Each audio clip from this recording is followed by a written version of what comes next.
Hari ini saya sudah kehadiran sahabat saya, Mas Nanang Fahrudin. Kita sapa beliau. Assalamualaikum Mas. Waalaikumsalam. Kabar baik ya? Alhamdulillah. Alhamdulillah. Baik. Terima kasih nih sudah meluangkan waktunya untuk ngobrol-ngobrol lagi. Mas Nanang, kita hari ini ada sebuah buku yang akan kita obrolin. Bukunya tentang ekspedisi Bengawan Solo, ya. Ya. Bukunya seperti apa sebenarnya ini? Saya belum baca soalnya. Kalau Mas Nanang kan sudah baca, dan ini apa yang ingin dihadirkan untuk para pendengar? Ya, ya. Ya. Ini kan buku lumayan lama sebenarnya. Ya. Jadi terbit tahun kalau tidak salah 2009. 2009. Ya. Dan ekspedisi ini dilakukan oleh tim Kompas dan beberapa pakar, melibatkan beberapa pakar itu tahun 2007. Jadi ya hasil dari ekspedisi itulah buku ini terbit. Yang bagi saya itu punya nilai yang luar biasa. Kita bisa mengenal Bengawan Solo, kita bisa mengenal sejarah dan lain sebagainya, karena posisi Bengawan Solo bagi masyarakat itu cukup cukup besar dari masa ke masa. Jadi tidak hanya masa sekarang, masa yang dulu. Bahkan masa yang akan datang pun Bengawan Solo itu tidak akan bisa lepas dari masyarakat. Namun ada beberapa catatan yang di situ ya plus minus, istilahnya perubahan-perubahan yang sekarang terjadi, misalkan ada pencemaran dan lain sebagainya yang perlu ada penanganan khusus dari semua pihak. Namun mungkin pada kesempatan kali ini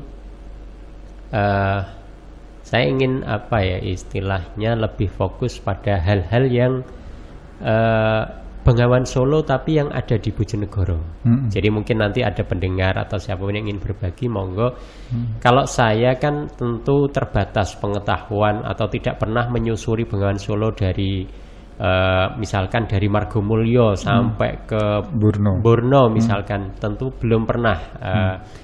Rumah saya pun tempat tinggal itu jauh dari Bengawan Solo, artinya tidak berada di pinggiran Bengawan Solo. Jadi ya pengetahuan saya tentang Bengawan Solo ya pastinya sangat terbatas, istilahnya dari membaca buku ataupun dari cerita-cerita orang yang selama ini saya dengar. Ya.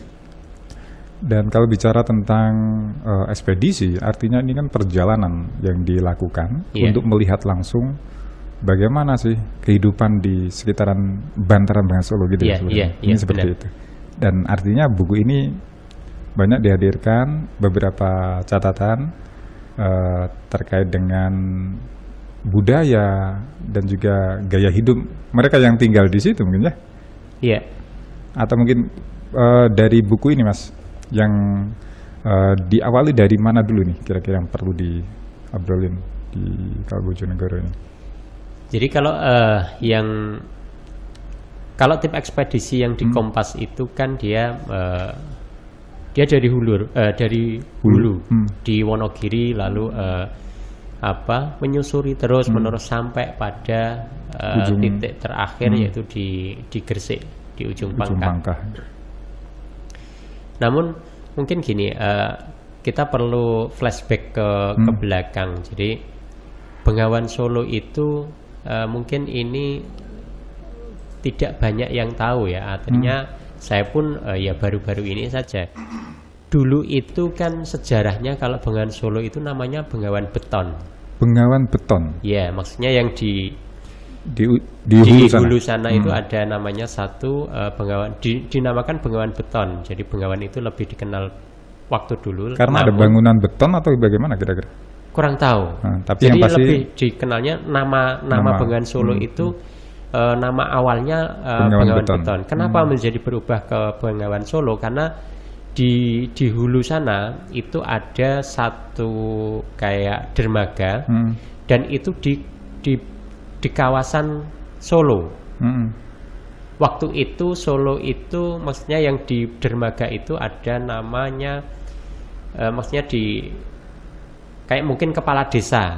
Jadi yang saudagar-saudagar yang ke situ itu juga dikenai pajak dan sebagainya. Artinya menjadi pusat ekonomi. Ekonomi. Nah, sehingga masyarakat pada waktu itu lebih mengenalnya menjadi Bengawan Solo.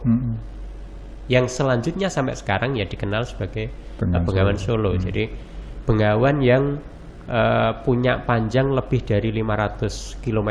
Jadi ini luar biasa, yang membentang dari Jawa Tengah sampai Jawa Timur. Nah, kalau yang menarik itu kan beberapa catatan. Jadi kalau saya mengandaikan apa sih yang menarik dari Bengawan Solo?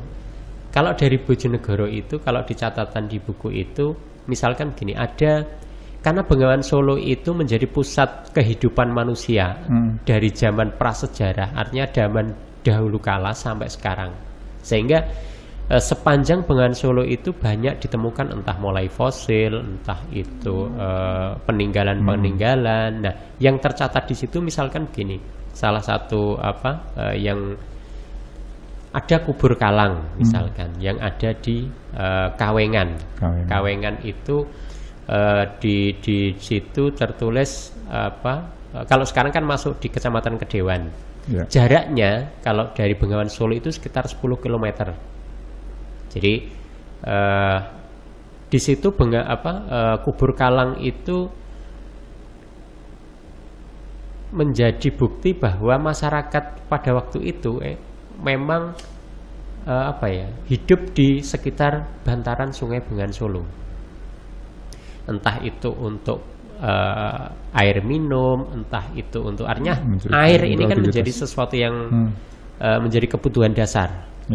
Jadi di kubur Kalang itu juga ditemukan beberapa, ada tengkorak, ada manik-manik, ada gerabah, ada gelang kaki, gelang tangan dan lain sebagainya yang diperkirakan itu bertarikh atau bertahun 1300-an. Jadi kalau mungkin yang bagi pendengar yang belum familiar dengan kubur Kalang, mungkin jadi kubur Kalang itu agak berbeda dengan kubur-kuburan yang masa kini. Dalam ini ya, menata panjangnya misalkan. Jadi panjangnya itu kalau kubur Kalang itu bisa 1,5 meter kali 3 meter. Artinya lebih panjang. Iya. Ini mungkin kita nggak ngerti ya dulu itu misalkan orangnya tinggi atau gimana kan kata juga. Bisa jadi mungkin karena tradisinya adalah misalkan emasnya ikut di mungkin loh ya, maksudnya bukan emas ya. Perhiasan, hartanya atau kurang paham, atau barang-barang berharga lah seperti itu. Tapi bisa memungkinkan nggak kalau posturnya lebih tinggi dari kita? Memungkinkan. Kalau Nabi Adam kan tingginya 30 kalau meter. Ada di beberapa literatur malah kalau orang Kalang itu orang yang agak pendek. Agak pendek ya. Jadi punya ekor itu bukan ya? Bukan yang itu bukan. Ada. Itu mitosnya. Jadi, Kalang itu kan menjadi kita pakainya menjadi dibingungkan. Jadi tapi ada satu buku itu memang yang meneliti tentang kubur Kalang yang di Bojonegoro. Mungkin ya kapan-kapan kita perlu membahas itu. Karena itu satu buku khusus untuk yang bahas adalah seorang arkeolog. Artinya itu dari keilmuan arkeologi. Jadi bukan pada sisi mitosnya dan lain sebagainya. Cuman kubur Kalang ini memang menjadi sesuatu yang luar biasa bagi pecinta sejarah kuno atau para arkeolog, karena dari sisi bentuknya itu panjangnya dia beda dari yang sekarang. Bahkan lalu ini ya arah mujur ya. Ya, jadi kalau dia kepalanya berada di timur. Berarti jadi kalau di catatan di buku itu memang disebut begitu. Jadi dia agak berbeda dengan dan jumlahnya banyak. Kalau yang di Kawengan itu jumlahnya hampir 100 lebih. Hampir 100 lebih. Iya. Artinya memang lumayan besar juga. Ya, itu mungkin pemakaman umum waktu ya? Itu lah ya kita bisa membayangkan. Karena begini, posisi Bengawan Solo itu sungai itu menjadi sesuatu yang pusat. Bahkan saya punya ada satu buku lagi tapi tidak khusus itu Bojonegoro. itu bercerita tentang Bengawan Solo. Jadi di Bengawan Solo itu ada misalkan tradisi ada tempat mandi. Jadi tempat mandi yang khusus gitu ya. Iya, jadi ada tempat mandi perempuan, ada tempat, karena kita jangan artinya tempat mandi sekarang, umum, tapi di ini ya sudah dibagi ya. Sudah dibagi ya, ada yang sesuai pria dan perempuan. jenis kelamin. Jadi masyarakat dulu sudah membuat begitu istilahnya. Kita mungkin membayangkan sekarang kan ada kamar mandi banyak atau teknologi mungkin toilet portable dan lain sebagainya kan, tapi pada waktu itu mungkin akan berbeda. Jadi makanya Bengawan Solo itu tidak hanya pada, kalau kita mengkaji pada sisi sejarah itu luar biasa, kalau kita mengkaji pada sisi ekonomi itu luar biasa, kalau dari budaya juga karena luar biasa. ini juga ya Mas, artinya transportasi waktu itu lebih mudah dan murah mungkin dengan air ya, menggunakan Bengawan Solo. Bahkan saya pernah baca juga ada beberapa tempat yang di Bojonegoro ini juga sebagai dermaga yang lumayan besar ya, di kawasan Trucuk, terus di mana Sedah, itu kan infonya sih. Mungkin di sini apakah ditulis saat ketiga, mungkin bisa diulas nih. Kalau soal dermaga di situ tidak begitu diulas. Jadi kalau yang khusus yang di Bojonegoronya itu lebih pada sisi Kubur Kalang. Lalu ada perahu kuno. Perahu kuno itu yang ada di Ngerau atau di bukan, yang di Padang. Padang Trucuk. Padang Trucuk. Jadi yang ada ini ya, rencana ada museum atau apa itu ya? Iya. Itu kan ditemukan sekitar tahun 2005. Ya. Jadi di yang bahannya kayu itu ya? Iya. Itu panjangnya 27 meter, lebarnya sekitar 4,5 meter. Jadi lumayan panjang. Bayangkan, berarti kan waktu dulu kapal-kapal besar itu 27 meter maksudnya, itu kan lumayan besar juga panjangnya. Nah, itu lewatnya di Bengawan Solo. Nah, di buku itu karena melibatkan para peneliti, sejarawan dan lain sebagainya, itu juga diulas sedikit tentang perahu kuno itu yang ada di Padang. Di Padang Trucuk ya. Ya, Padang masuk kecamatan Trucuk. Nah, di situ disebutkan ada kemungkinan karena waktu ditemukan itu ada itu kan punyanya Kerajaan Mataram. Maksudnya Solo di sana.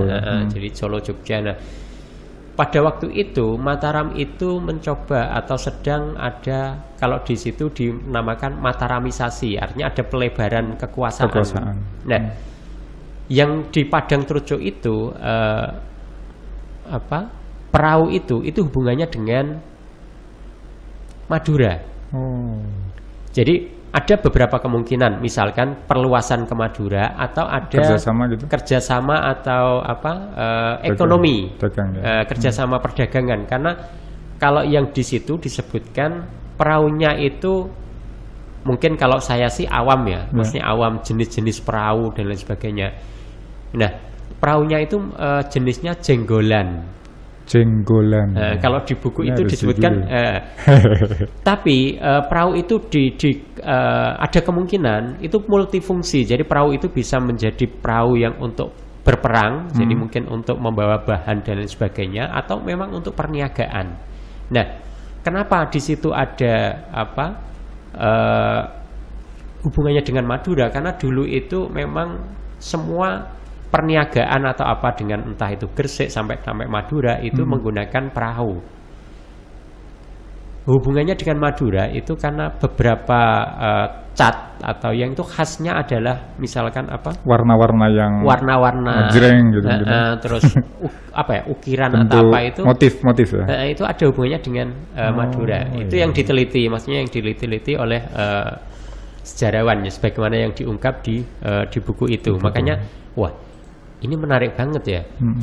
Artinya perahu itu bisa menyingkap masa lalu, bagaimana kejayaan Sungai Bengawan Solo menjadi perniagaan, menjadi jalur perang atau yang lain sebagainya. Dan di perahu itu tertulis 1612. 1612. Iya, di perahu itu. Berarti pada masa Mataram ya? Iya. Selepas Majapahit.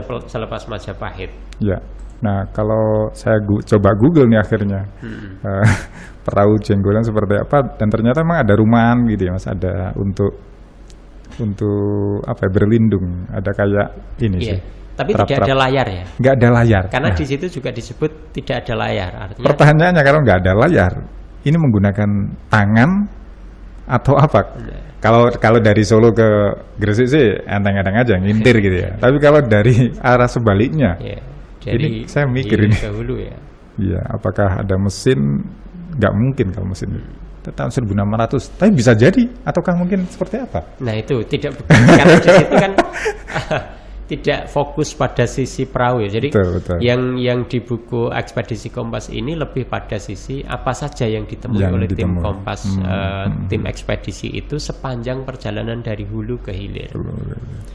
Cuman ada beberapa yang saya ingat, ada satu buku yang pernah saya baca. Jadi Bengawan Solo itu kan juga menjadi jalur memang transportasi sejak dulu, transportasi air sebelum ada jalur kereta api.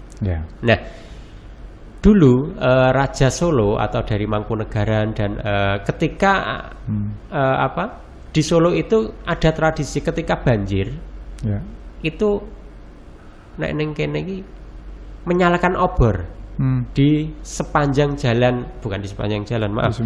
Di pinggir-pinggir Bengawan Solo itu. Di Gisik ya. Di istilahnya di bibir sungai. Sebagai itu ternyata itu sebagai tanda jalur ketika raja itu akan inspeksi atau apa ya? Benar, inspeksi. Kunjungan ya? Gitu ya bukannya. Jadi raja itu kalau ada banjir besar itu, raja dan rombongan itu akan menyusuri sungai, mungkin memberi bantuan atau melihat keadaan rakyatnya atau apa. Nah, itu begitu. Obor itu untuk menunjukkan bahwa itu pinggiran sungai. Karena kapalnya besar. Jadi kapalnya besar biar enggak ini ya apa? Biar enggak macet ya, atau apa gitu. Artinya dia berada di jalur tengah terus gitu loh. Artinya kalau, dan itu untuk menunjukkan juga bahwa kalau ada obor itu berarti ada pemukiman. Berarti sudah sedemikian lumayan canggih ya? Canggih dalam artian itu sudah memberikan ada tanda dan langkah-langkah untuk keselamatan lah, mungkin seperti kalau mungkin saat ini ya safety ini. Oke, terus tidak hanya pada masa Kerajaan Mataram pastinya ya, kemungkinan masa sebelumnya pun sudah ada orang aktivitas di Bengawan Solo, entah itu mencari ikan ataukah mungkin berdagang dan lain sebagainya. Dan termasuk kalau nembus sampai Gresik ini di Pasar Sedayu juga. Kalau di buku ini memang dijelaskan juga tahun 1800-an bahkan catatan Raffles. Jadi bisa diberangkatkan dari Gresik. Oke. Menarik ini. Ya. Ya, setelah itu Mas, kira-kira kalau Bojonegoro, titik-titik mana saja yang sekiranya waktu itu jadi pusat gitu, mungkin pusat perhatian dari buku ini gitu? Selain tadi makam Kalang. Jadi yang menjadi catatan di situ ada Kubur Kalang, ada Perahu Kuno, dan ada kalau di Kabalan itu kan ada Kabalan Kanor itu kan ada manusia perahu istilahnya. Kalau di situ disebut manusia perahu. Orang yang hidup di perahu. Maksudnya orang yang mencari ikan dan dia berhari-hari di atas perahu. Dan itu kayaknya sampai sekarang masih ada. Ketika tahun 2000 berapa ya? Ketika saya masih di Koran Sindo, maksudnya masih menjadi jurnalis di Koran Sindo, itu pernah mewawancarai. Jadi masyarakat di Kabalan itu dia akan mencari ikan. Dia bawa perahu dan berhari-hari di situ. Dia akan masak, dia akan bikin kopi ya. Pokoknya maksudnya dia hidup di untuk cari ikan gitu. Iya, karena sampai 2 minggu. Sampai 2 minggu. Kadang sampai 1 bulan. Dan itu kalau di situ disebutkan bulan Agustus dan sampai September. Itu ketika ikan banyak, maksudnya ketika ikan, entah itu ikannya mulai mendem atau apa itu, karena Bojonegoro. Jadi dia akan bawa buang jaring. Nah, dia akan warga itu akan menunggu sampai nanti ketika pagi dia akan ngambil, dan paginya itu dia akan mau jualnya. Jadi dia pulang tidak membawa ikan, tapi pulang membawa uang. Jadi ikannya itu dijual di sepanjang perjalanan itu. Jadi saya pernah menemui yang di sampingnya yang jembatan pinggirnya jetak itulah. Nah, parkir di situ, maksudnya berlabuh di situ. Ya, berlabuh di situ, masak. Jadi pagi kan ada 2 orang. Jadi yang satu itu ke pasar, itu untuk menjual ikan. Yang satu itu masak. Jadi di perahu itu juga ada kompor, ada peralatan masak lah istilahnya, sampai beras dia punya, bawa kopi, bawa gula, bawa semua nanti yang untuk makan. Tapi itu hanya satu keluarga atau beberapa orang? Itu banyak. Kalau di Desa Kabalan, di situ juga disebutkan itu banyak. Makanya nelayan di sana hampir semuanya berprofesi begitu. Mungkin sekarang jumlahnya agak turun. Pastinya berkurang ya. Tapi pada waktu itu dan mungkin pada masa lalu itu menjadi mata pencarian. Maksudnya bukan mata pencarian utama ya, karena mereka juga berladang dan bertani. Tapi pada masa-masa pada momen-momen tertentu mereka akan mencari ikan. Atau mungkin pas musim kemarau ya, kalau dipikir kan ini bulan apa tadi? Agustus sampai September. Agustus September 2 bulanan lah. Saya masih ingat ketika dulu itu wawancara satu warga dan istilahnya kadang bahkan membawa anak istri untuk jalan-jalan atau untuk kerja yang itu? Ya, kalau jalan-jalan kayaknya enggak ya. Tapi memang mungkin istrinya bisa membantu untuk proses memasak dan lain sebagainya mungkin ya. Jadi perahunya itu juga didesain menjadi seperti rumah. Ada dindingnya, ada atap, jadi angin tidak bisa masuk. Jadi kayak ada pintunya gitu. Ya, memang didesain seperti itu. Sayangnya saya cari foto-foto yang pernah saya dapat itu nggak ketemu mungkin. Iya. Dan ini dituliskan juga bahwasannya perahu kategori besar lumayan juga, ini ada yang 50 ton ya, dan yang kecil sampai 30 ton. Ini dapat mengarungi sepanjang tahun sampai jauh ke pedalaman hingga kota Surakarta. Jadi benar aja. Iya. Ya, ini jadi kemungkinan karena biayanya juga lebih murah ya kalau lewat air ini ya, lewat Bengawan daripada lewat darat tuh. Kan waktu itu mungkin infrastruktur juga belum ada sebagus saat ini gitu.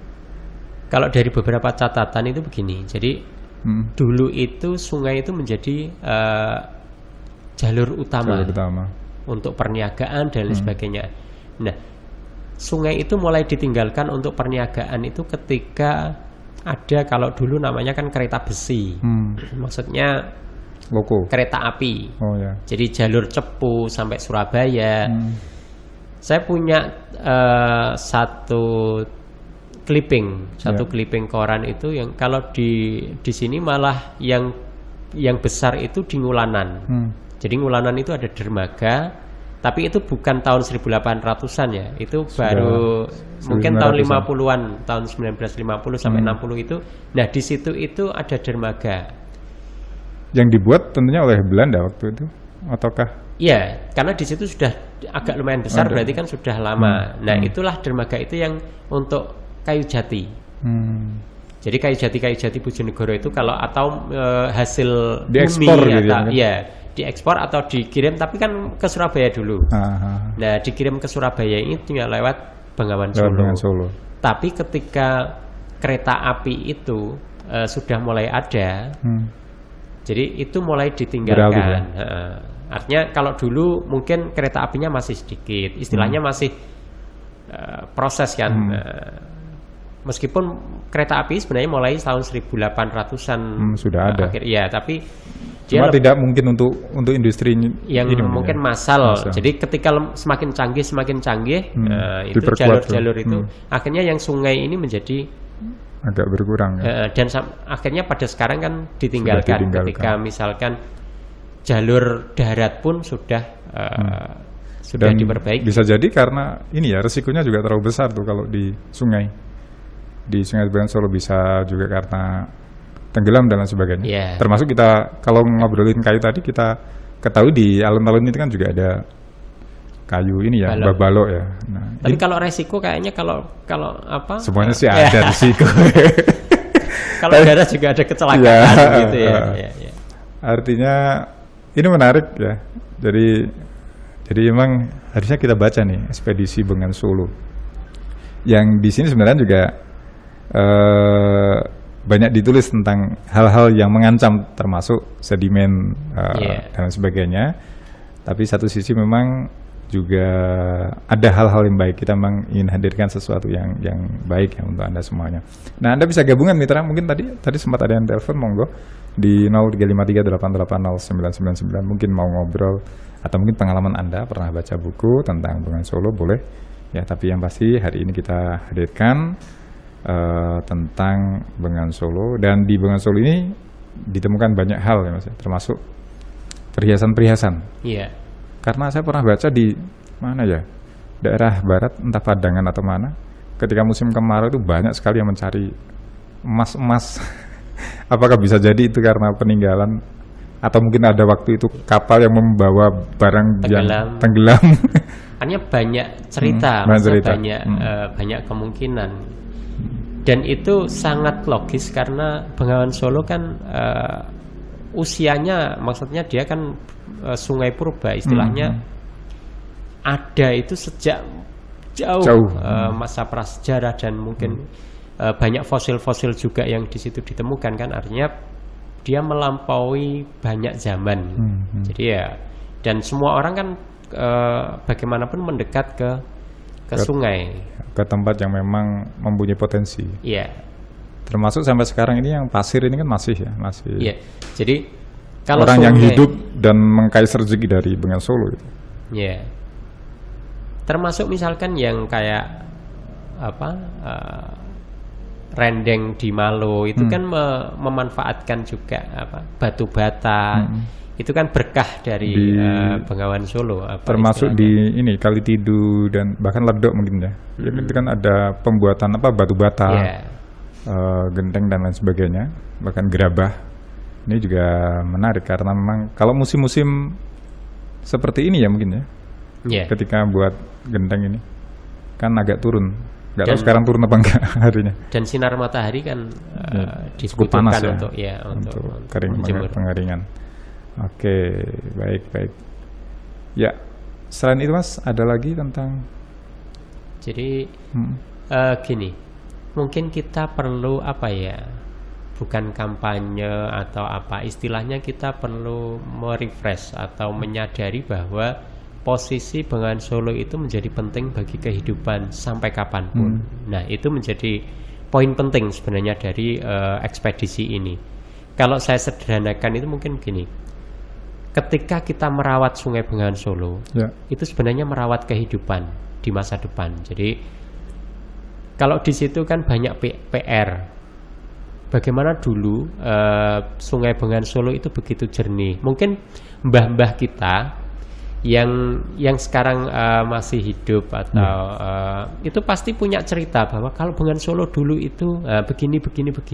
Artinya kalau tadi disebutkan digunakan untuk mandi, artinya untuk minum, untuk bahan minum dan lain sebagainya. Bukan karena nggak ada sumur tapi karena memang lebih mudah kan? Lebih mudah dan lebih bersih kan, mengalir kan airnya. Istilahnya dulu ada misalkan gini, jadi kalau dari sisi budaya ada belik. Ada, itu kan kekhasan, kalau kearifan lokal istilahnya, bagaimana masyarakat itu mencari air bersih.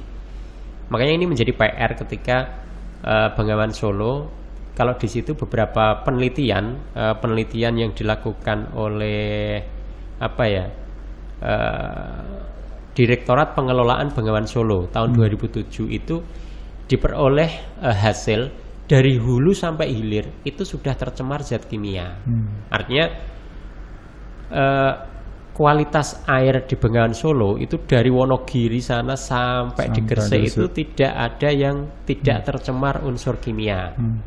Jadi Karena jauh beda dengan mungkin zaman-zaman dulu. Ya, itu yang menjadi apa catatan, yang menjadi catatan. Karena mindset kita itu sekarang Bengawan Solo atau sungai tempat dimanapun buangan. itu kan tempat pembuangan. Itu Ya. yang menjadi harus diubah, mindset itu harus diubah bahwa Bengawan Solo atau sungai itu menjadi bagian kehidupan masyarakat, itu yang mungkin menjadi Yang PR harus- kita semua ya. Harus dijaga gitu. Iya. Nggak Sekarang tempat kan pembuangan. limbah masuk di sungai, Iya. sampah. Sampah. Kita banyak temui misalkan di medsos atau di apa yang orang membuang sampah misalkan. Karena mikirnya cepet hilang dari tempat. Iya, tapi kan Padahal gak mikir di hilir di sana. hilir sana numpuk. Numpuk. Akhirnya yang menjerit warga ini Gresik. Oke. Iya, dan tapi sampai detik ini masih ya untuk orang mencari ikan, maksudnya ikan yang khas Bengawan Solo itu masih ada nggak kira-kira ya? Masih ada beberapa. Kan dulu kan ada ikan warung kan kutuk masih. atau ikan apa itu? Kalau di sini apa ya? Mungkin yang di hidupnya di sekitar Bengawan Solo mungkin lebih Ya, lebih paham ya ikan. Kutuk mungkin ya. Yang Iya. saya tahu sih kutuk. Kalau di Waduk Pacal kan gloso ya. Gloso. Misalkan mungkin Kalau- Iya. artinya gini. Kalau bagi kita yang menyukai atau orang-orang yang menyukai sejarah budaya atau penelitian, itu Bengawan Solo itu sebenarnya tidak akan habis untuk diteliti. Misalkan dari sisi budaya. Budaya itu yang di pinggir Bengawan Solo itu kan banyak tradisi-tradisi yang itu tidak ada di Tempat masyarakat lain ya. di tempat Di lain. pegunungan misalnya kan nggak Misal- ada, nggak sama. Lalu pada sisi ekonomi, Orang Jadi- beraktivitas. tempat penyeberangan misalkan, Ya. itu kan menjadi apa ya? Menjadi budaya, menjadi tradisi yang memang sekarang ada jembatan, tapi kan tetap banyak titik yang tetap Masih ada menggunakan apa? Karena jalurnya lebih cepat dan Iya. sebagainya gitu kan. Jadi dan di situ juga disebutkan dari zaman dulu itu penyeberangan itu juga sudah ada. Artinya Ada perahu-perahu kecil di sini perahu-perahu dituliskan untuk, ya. untuk penyeberangan, Nah, tambangan, dan namanya memang tambangan. iya. Oke. Kalau saya pernah sih sekali ke Waduk Gajah Mungkur. Itu memang luas banget. Dan kalau kita ingat beberapa tahun yang lampau, ini sangat berpengaruh ya. Kalau misalnya ada Waduk Gajah Mungkur akan dibuka, Bojonegoro siap-siap banjir gitu. Tahun-tahun 2007 itu yang paling ingat. Tapi karena waktu itu memang volume besar dan banyak hal ya, termasuk jebolnya tanggul dan sebagainya. Nah, di sini juga artinya peradaban dari tahun ke tahun juga ditulis ya Mas ya. Termasuk ini orang yang mencari pasir hingga ada truk dan sebagainya. Ini juga ditulis, bahkan ini Bendung Gerak pun sudah, Bendung Gerak atau apa ini ya, yang pintu air ini. Bukan Bojonegoro. Bukan ya, hampir mirip sih. Cuma ini di Desa Bedanten, Kecamatan Bungah, Gresik. Pintu air ya. Artinya memang dari waktu ke waktu sudah ada langkah-langkah untuk pengelolaan dari air Bengawan Solo ini sendiri. Tidak berhenti bablas habis gitu terus. Ini pun banyak dimanfaatkan. Artinya memang dari masa ke masa Bengawan Solo ini selalu ada dan tetap mempunyai hal-hal yang baru gitu. Iya. Termasuk mungkin ada perubahan gaya hidup juga enggak? Kan begini. Ketika dibangun sesuatu. Bengawan Solo itu kan tidak akan bisa hilang sampai kapanpun. Ya. Dia kan bagian dari alam, bagian dari kehidupan. Nah, artinya masyarakat boleh berubah. Istilahnya mungkin teknologi dan lain sebagainya, tapi mindset untuk bagaimana merawat Bengawan Solo itulah sebenarnya yang perlu kita kampanyekan terus-menerus. Bagaimana sungai itu menjadi bagian kehidupan masyarakat. Jadi bagaimana kita merawat dari hal-hal kecil, misalkan tidak membuang sampah dan lain sebagainya, yang itu mengakrabi Bengawan Solo. Karena kita melihat bentangan sejarah yang begitu kaya di Bengawan Solo, mungkin dari masa prasejarah sebelum ada manusia atau ketika manusia sudah ada sampai masa kerajaan, sampai Indonesia merdeka dan hingga kini. Dan itu banyak cerita. Mungkin ada satu buku ya yang ini bisa bisa ditiru, dalam arti bisa dilakukan oleh teman-teman yang ada di Bojonegoro misalkan. Jadi buku itu diterbitkan di Solo, salah satu NGO LSM. Sederhana sebenarnya cara pikir buku itu. Jadi buku itu menceritakan tentang atau mewawancarai orang-orang tua. Jadi misalkan umur 70 tahun ke atas itu diwawancarai tentang kenangan tentang Bengawan Solo. Jadi waktu kecil, jadi ada yang cerita misalkan waktu kecil itu saya mandi di Bengawan Solo, airnya jernih, bisa langsung diminum dan lain sebagainya. Dulu ada padusan lanang, padusan wedok, gitu. Padusan wadon waktu itu. Misalkan ada padusan Jowo, padusan Londo. Nah, itu kan istilah-istilah yang kaya akan yang memang budaya. Iya. Nah, sekarang kan menjadi apa lain? Bengawan Solo itu ya hanya sebatas sungai yang mengalir gitu aja. Ya mengalir, yang di atasnya ada jembatan dan tapi ada bentangan kehidupan yang dari masa ke masa itu yang sebenarnya yang menjadi perhatian. Jadi buku itu menjadi kayak monumen kalau saya menyebutnya. Termasuk yang diwawancara itu adalah Gesang. Si pencipta buku. Pencipta lagu Bengawan Solo itu di bagaimana Gesang itu juga hidup itu di pinggir Bengawan Solo. Dia sering menyatu atau sangat akrab dengan Bengawan Solo. Nah, makanya kalau orang-orang di pinggir Bengawan Solo pasti punya banyak cerita. Nah, cerita-cerita itulah yang tidak bisa, atau orisinalitas cerita itulah yang menjadi penting. Jadi buku itu bukan satu penelitian yang melibatkan banyak, misalkan ada teknik penelitian survei apa-apa enggak, tapi hanya mewawancarai misalkan 20 orang yang dari hulu sampai hilir ya. Dari apa? Tapi waktu itu di Solo saja. Nah, itu sudah banyak melahirkan. Saya berpikiran bagaimana kalau misalkan dari Margomulyo diwawancarai sampai di Ngerau. Harusnya setiap desa ada ini, yang mereka mungkin punya ciri tersendiri dibanding desa lain. Mungkin ada yang seperti gerabah, ya udah kita buat gerabah, menuliskan tentang itu. Artinya ada kearifan lokal akan menciptakan ini apa? Jati diri mereka sebenarnya. Dan akan beda itu dengan yang lain, misalnya masyarakat Padang dengan masyarakat yang ada di Sudah, Malo gitu misalnya. Gaya hidupnya pun akan beda. Satu mungkin yang bercocok tanam, ada juga yang mungkin membuat gerabah dan sebagainya. Ya, dan juga ekonomi juga akan beda-beda ya. Karena mereka memanfaatkan Bengawan Solo tinggal pada bagaimana sisi-sisi tertentu beda-beda. Tinggal bagaimana kreativitas mereka. Makanya itu jadi akan monumen. Satu buku itu kan bisa menjadi satu monumen. Orang bisa melihat di situ, oh dulu seperti ini. Oke. Gimana, Mas Iwan? Menarik perlu ini. membuat buku itu? Saya bersuara, jenengan yang buat buku. Ya. Dan di buku ini juga di bab terakhir ada Bengawan Solo mendesak dan untuk diselamatkan. Termasuk tadi yang Mas Anang sampaikan juga. Ini tidak bisa sendiri nih.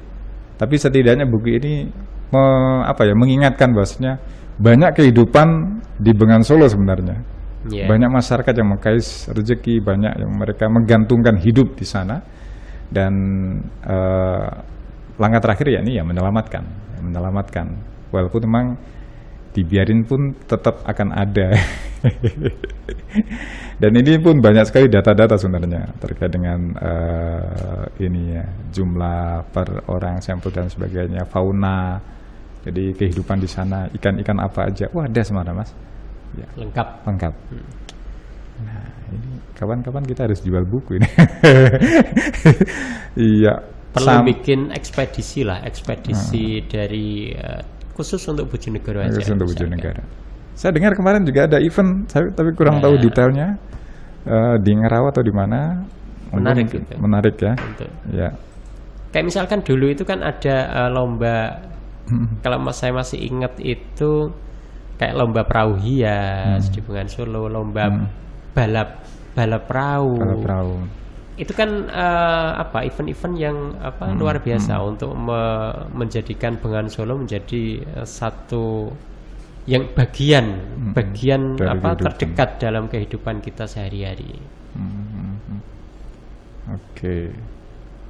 Dan saking luasnya ini ya, Bengawan Solo memang banyak cerita, termasuk di sini juga dituliskan mengkais rezeki tentang di Waduk Gajah Mungkur, di sana terbentuk wisata dan sebagainya. Terus ada beberapa tempat. Kalau saya pernah dengar yang di Kanor itu Mas, yang Bengawan Mati itu daerah mana ya itu? Bengawan Mati yang dulu ini pernah ada Bengawan terus dibelokkan itu ya di Kabalan kalau nggak salah ya. Nah itu kurang itu juga menarik gitu. Ya, istilahnya ada banyak hal yang perlu apakah anak Bengawan atau bagaimana? Diteliti istilahnya. Perlu diteliti, entah itu pada sisi ilmu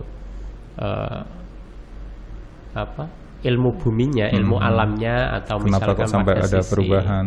Kayak misalkan gini, saya pernah menemukan yang di Lamongan misalkan itu juga pernah ada orang yang meneliti jenis ikan apa saja yang hidup di Bengawan Solo, tapi itu kan yang di Lamongan. Saya pernah pernah mendapati, maksudnya jadi jenis ikannya bisa menjadi bahan penelitian. Oh, ikan yang hidup di Bengawan Solo, ini. Ya. Oke. Ini juga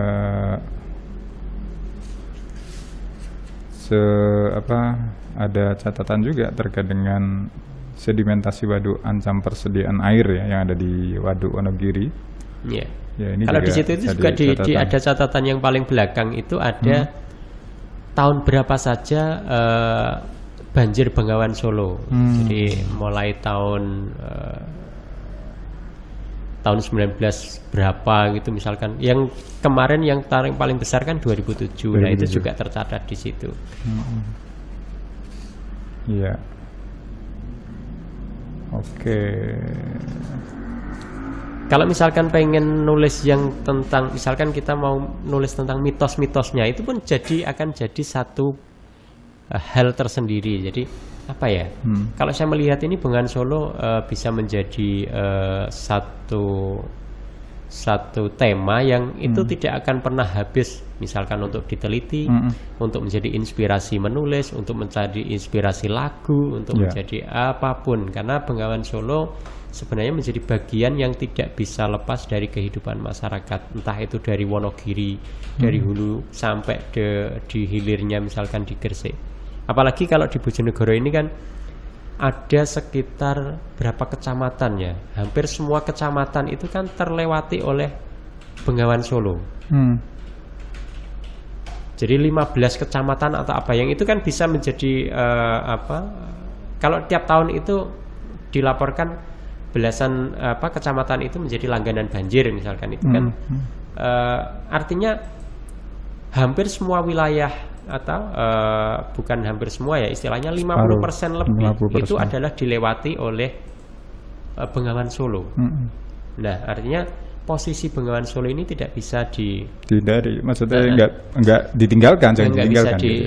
Istilahnya sangat penting untuk istilahnya untuk dirawat, dirumat gitu ya. Iya. Dirawat, dirumat, diruat ya. Oke Mas, terakhir tidak terasa ini sudah hampir 1 jam obrolan kita. Terakhir mungkin yang patut disampaikan terkait dengan buku ini yang mungkin masyarakat Bojonegoro atau pendengar Anda harus baca ini. Apa sih yang disampaikan terakhir mungkin? Jadi buku ini sebenarnya kan ingin membawa atau berpesan bahwa mari kita merawat Sungai Bengawan Solo. Karena ketika kita merawat Bengawan Solo itu sebenarnya tidak hanya merawat alam, tapi merawat manusia. Merawat kehidupan. Dan di masa depan. Jadi apa yang kita lakukan sekarang terhadap Sungai Bengawan Solo itu adalah apa yang akan dituai, dipanen, dipanen atau didapatkan oleh generasi setelah kita.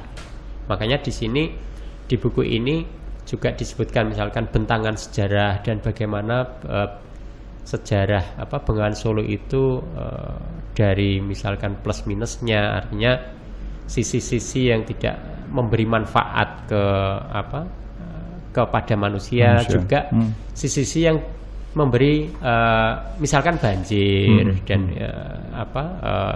menjadi bencana. Tapi pada hakikatnya kan posisi Bengawan Solo ini menjadi bagian tak terpisahkan dari sisi ekonomi. Budaya, sosial, politik, bahkan masyarakat yang ada di sekitar Bengawan Solo. Artinya sehingga buku ini menjadi penting untuk kita selalu mengkaji.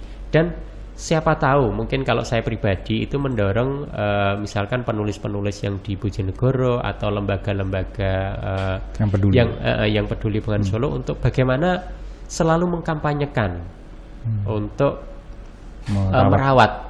Jadi misalkan ketika banyak buku, nah otomatis ada yang banyak membaca. Atau ketika desa-desa itu yang di sekitar Bengawan Solo itu membuat misalkan event-event, otomatis kan ketika bikin event itu kan sebelumnya kalau saya membayangkan pasti kan akan dibersihkan dulu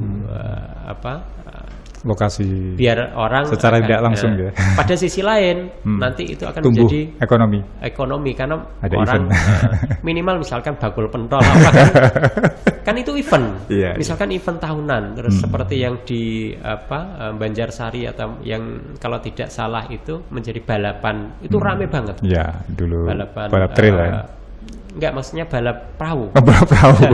Itu menjadi event yang luar biasa karena ya kalau orang Bengawan Solo pinggir kan sangat mahir. Nah, bagaimana kemahiran orang perahu itu, nah itu yang ditunjukkan. Dikhawatirkan juga ketika kita sudah nggak peduli, kita nggak bisa renang, nggak bisa ngapain gila. Kan lucu juga nih. Padahal satu wisata yang menarik itu kan memang di Bengawan Solo. Misalkan di yang di Bendung Gerak itu bisa ada view bagus. Lalu misalkan di yang dekat dengan Cepu itu yang Keracaan atau ya Keracaan itu kan juga punya view yang cukup bagus. Bahkan kalau nyambungin sejarah juga ada nilai historinya. Itu menarik gitu. Artinya Bengawan Solo kan luar biasa. Kita harus menempatkan Bengawan Solo itu pada sisi yang ya memang luar biasa. Pada tempatnya gitu ya. Yang memang jangan hanya menjadi tempat pembuangan. Itulah maksudnya. Jadi sampah atau limbah dibuang. Kayaknya perlu kita gitu. hashtag ini jaga Bengawan Solo. Atau mungkin ya sesekali foto lah di Bengawan Solo. Sebenarnya banyak lembaga atau yang peduli hidup. Oke. Terima kasih Mas Anang atas obrolan kita di siang hari ini. Setidaknya memberikan warna tersendiri. Tidak hanya komposisi atau lagu, tapi kita bisa sharing tentang sebuah buku yang ternyata ini menarik kalau Anda baca ya. Anda baca judulnya Ekspedisi Bengawan Solo, laporan dari jurnalistik Kompas. Nah, beli di online lah. Saya nggak jualan sih saya. Syukur-syukur kalau ke depan kita bisa buat event ngobrol tentang buku yang off air gitu ya. Bagi-bagi buku ya, asik gitu ya. Sampai jumpa lagi di lain kesempatan. Insya Allah di minggu depan kita di program yang sama, Cakrawala Siang, ngobrolin dengan buku. Kan pamit. Wassalamualaikum warahmatullahi wabarakatuh.